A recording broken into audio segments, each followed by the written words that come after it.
Insight আসামে আপনাকে স্বাগতম। আপনার রাজ্যের খবর সবার আগে সত্যের পথে।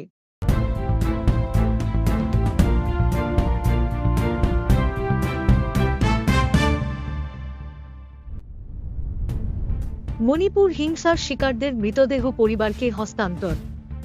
বিজেপি ধলাই আসন ধরে রেখেছে, ৯,০০০ এর বেশি ভোটের ব্যবধানে জয়। মানিক সরকার বললেন, বিজেপি ক্ষমতায় থাকা পর্যন্ত মূল্য বৃদ্ধি ও বেকারত্ব অব্যাহত থাকবে।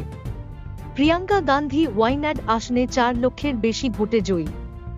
অন্ধ্রপ্রদেশে ৫ শ্রমিক নিহত। শহুরে বন্যা মোকাবিলায় রিমোট সেন্সিং ও জিআইএস-এর ব্যবহার নিয়ে কর্মশালা। অরুণাচল ডেপুটি মুখ্যমন্ত্রী টিএনডি প্রকল্পের অগ্রগতি পর্যালোচনা করলেন। No seatbelt helmet no fuel নিয়ম কামরূপ জেলায় কার্যকর। বিজেপি কংগ্রেসের কাছ থেকে সমগুড়ি বিধানসভা আসন ছিনিয়ে নিল। অ্যাসিড হামলায় এক নারী গুরুতর আহত। মহারাষ্ট্রে বিজেপির সাফল্যের মূল চাবিকাঠি আরএসএস। বিহারের উপনির্বাচনে এনডিএ ৪টি আসনেই জয়ী হয়েছে।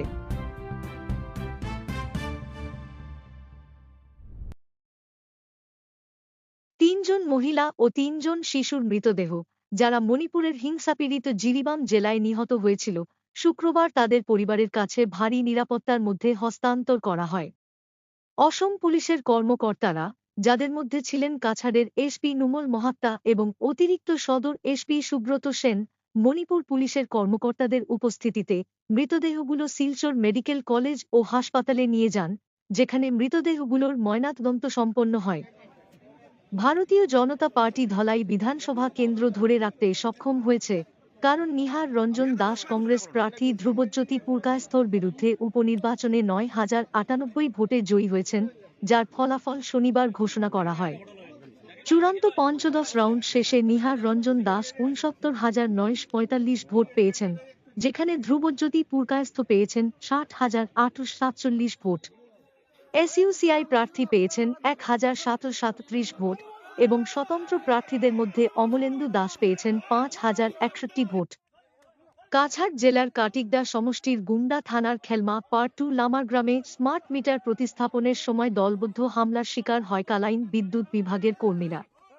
সূত্র অনুযায়ী আজ কালাইন বিদ্যুৎ বিভাগের এসডিও, জুনিয়র ইঞ্জিনিয়ার এবং অন্যান্য কর্মীরা গ্রামে স্মার্ট মিটার লাগানোর উদ্দেশ্যে গেলে শতাধিক গ্রামবাসী তাদের বাধা দেয়। এ সময় পরিস্থিতি উত্তেজনাপূর্ণ হয়ে ওঠে এবং বিদ্যুৎ কর্মীদের ওপর হামলা চালানো হয়, যার ফলে ২ জন গুরুতর আহত হন। উত্তর রায়পুর পার্ট ২, গোলকগঞ্জে একটি ভয়াবহ অ্যাসিড হামলার ঘটনা ঘটেছে, যেখানে হামিজা বিবি নামে এক নারী গুরুতর আহত হয়েছেন। শুক্রবার সন্ধ্যায় এই চাঞ্চল্যকর ঘটনা ঘটে, যখন তার আত্মীয় আব্দুল শফির তাকে পেছন থেকে অ্যাসিড ছিটিয়ে আক্রমণ করেন।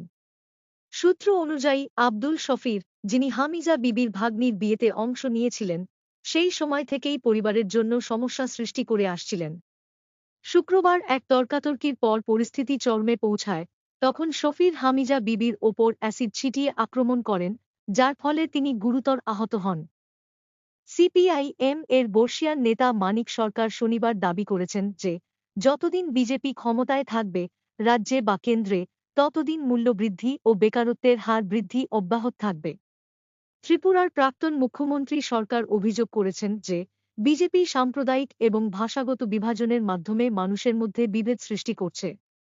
ত্রিপুরার মানুষ এখন বুঝতে পেরেছেন যে বিজেপিকে ভোট দিয়ে তারা কত বড় ভুল করেছেন। আগে রাজ্যে জাত, ধর্ম বা ভাষার ভিত্তিতে কোনো বৈষম্য ছিল না, কিন্তু এখন তা ঘটছে, তিনি দাবি করেন। আমাদের নিউজ চ্যানেল দেখার জন্য ধন্যবাদ। আজকের জন্য এতটুকুই।